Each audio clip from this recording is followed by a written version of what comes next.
मित्रों नमस्कार। आपका बहुत बहुत स्वागत है। मित्रों, आज चुनाव आयोग ने 5 राज्यों के चुनाव की घोषणा कर दी है। ये 5 राज्य हैं मिजोरम, तेलंगाना, छत्तीसगढ़, राजस्थान और मध्य प्रदेश।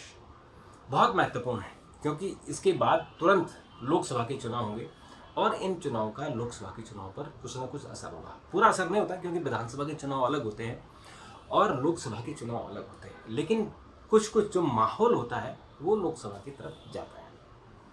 मिजोरम, यहाँ चुनाव एक ही चरण में है, 7 नवंबर को होंगे।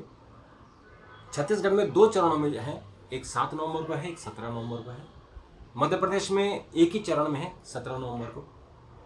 राजस्थान में 23 नवंबर को और तेलंगाना में 30 नवंबर को, एक ही चरण में। इन सब की जो मतगणना होगी वो होगी 3 दिसंबर को और हफ्ते 10 दिन में इन सभी 5 राज्यों में नई सरकारें बन जाएगी।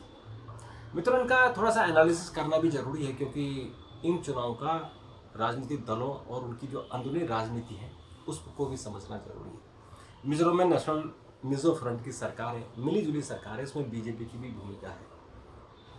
तो वहाँ जब भी जो भी सरकार बनेगी वो रीजनल पार्टी है उसकी बनेगी। हालांकि त्रिपुरा में बीजेपी की फुल फ्लेज सरकार है, पर बाकी जो 6 राज्य हैं, जैसे अरुणाचल की भी बात करेंगे तो वहाँ भी रीजनल पार्टी साथ में है। तो सातों जो नॉर्थ ईस्ट की पार्टियां हैं उसमें बीजेपी ने अपना प्रभुत्व बनाया हुआ है और लोगों ने, नॉर्थ ईस्ट के लोगों ने बीजेपी को पसंद किया है। राजस्थान की बात करते हैं। राजस्थान में इस वक्त गहलोत सरकार है, कांग्रेस की सरकार है, और कांग्रेस ने गहलोत को बीच में बदलने की कोशिश की थी, वहाँ सचिन पायलट को लाने की कोशिश की थी, लेकिन अशोक गहलोत तैयार नहीं हुए और उन्होंने इसके लिए कांग्रेस का राष्ट्रीय अध्यक्ष पद छोड़ दिया। उसके बाद ही मल्लिकार्जुन खड़गे को अध्यक्ष बनाया गया। अन्यथा अशोक गहलोत सीनियरिटी में उनका नाम था, लेकिन उन्होंने मुख्यमंत्री के लिए नेशनल प्रेसिडेंट का पद छोड़ दिया। तो वो पूरी ताकत लगाए हुए हैं, उनको लगता है कि वो सरकार में आ जाएंगे दोबारा से। पूरी ताकत उन्होंने, कोई ऐसा काम नहीं छोड़ा वो जो चुनाव जीतने के लिए न करें। और बीजेपी ने यहाँ पर थोड़ी सी एक गलती कर रहा है बीजेपी, या वो जानबूझकर ऐसा कर रहे हैं। वो अभी तक वसुंधरा राजे को मुख्यमंत्री पद का दावेदार नहीं बनाया है, न उनको भी जो टिकट है जो भी इन्होंने फाइनल किए हैं, 55-56 टिकट फाइनल हो चुके हैं, उनमें वसुंधरा का नाम नहीं है।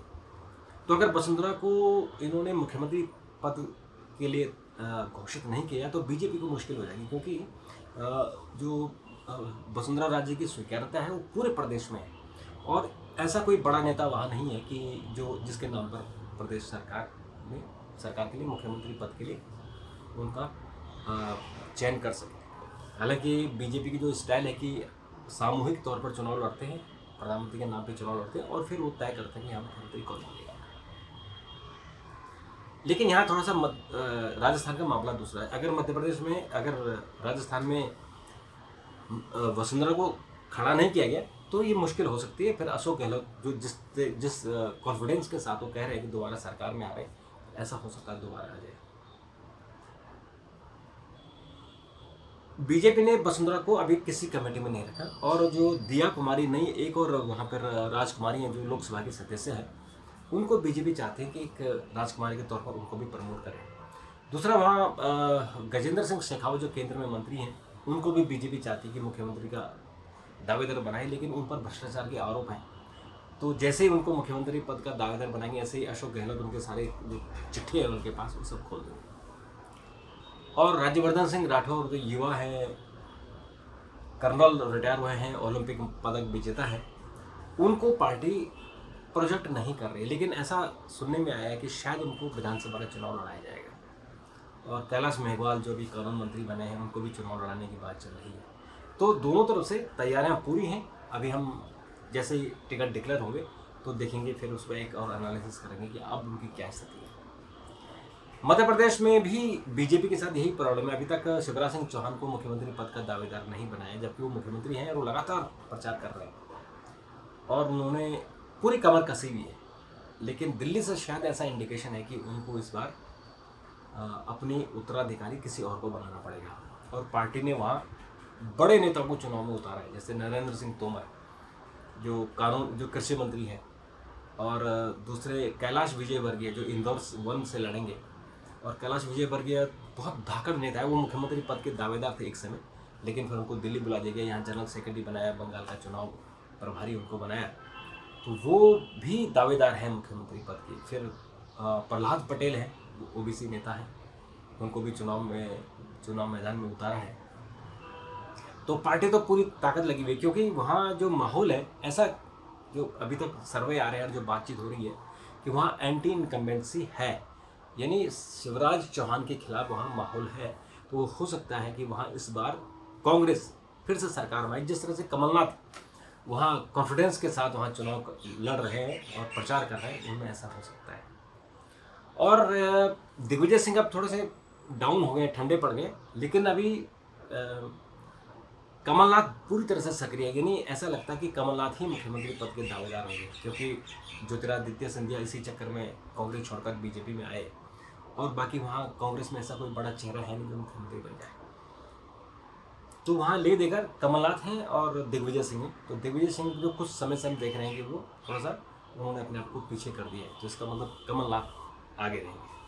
और वहाँ कड़ा मुकाबला है बीजेपी और कांग्रेस के बीच में, मुकाबला बहुत कड़ा है, एक तरफा नहीं है, लेकिन अपर हैंड वहाँ कांग्रेस को दिखता है, लग रहा है। ऐसे ही छत्तीसगढ़ में भी जो भूपेश बघेल है, कांग्रेस की सरकार है, उनको ऐसा लगता है कि वहाँ उनकी लोकप्रियता बहुत बढ़ गई है।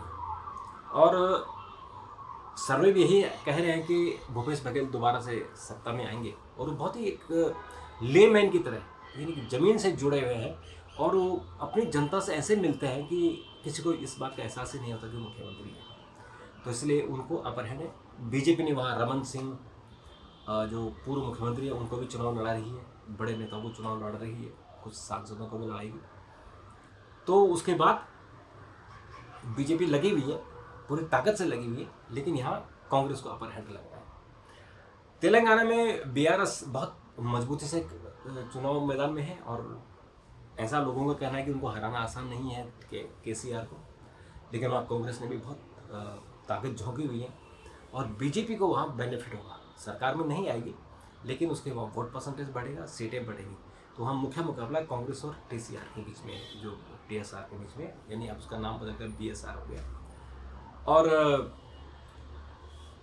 केसीआर का उन्होंने जो स्कीमें चलाई हुई हैं, वो स्कीमें बहुत ही पॉपुलर है। जैसे केंद्र की जो प्रधानमंत्री कृषि कल्याण योजना है, वो बेसिकली केसीआर की ही योजना है, जो वहाँ 10,000 रुपये किसानों को सालाना मिलता है, और यहाँ उन्होंने 6,000 रुपये के हिसाब से प्रधानमंत्री ने बाद में लॉन्च किया।